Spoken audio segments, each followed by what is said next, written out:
Next up isn't the most exciting section in the world, but it's an important one, so we're going to cover it in some detail, and that's regulatory issues that you need to know about.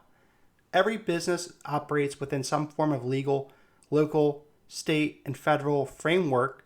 So before completing the acquisition, you must ensure that your business complies with all the relevant laws, including licensing requirements, permits, and industry-specific regulations that may apply.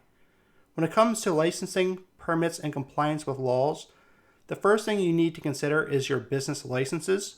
So depending on the industry and location, businesses may require various licenses to operate legally.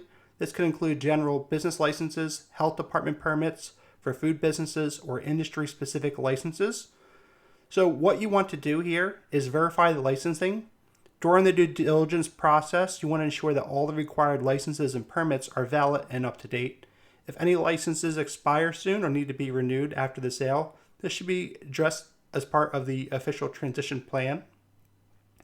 And then you need to consider the transferability of the licenses. Some licenses may not automatically transfer to the new owner, and this will require you to reapply or obtain approval from the licensing authority. So these are things worth knowing about. There are also zoning laws and property use laws.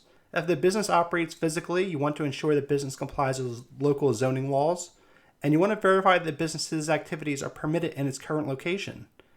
As far as zoning restrictions, be aware of any zoning restrictions that could affect your ability to expand or change the business's operations. So that's something you want to try and figure out in due diligence if you can. And then as far as industry-specific regulations, certain industries are definitely more subject to stringent regulatory oversight. For example, healthcare, financial services, and environmental businesses must comply with federal and state regulations specific to the sectors. And what you want to do is make sure you have compliance checks and ensure that the business is compliant with industry regulations, including health and safety standards, environmental laws, and financial reporting requirements.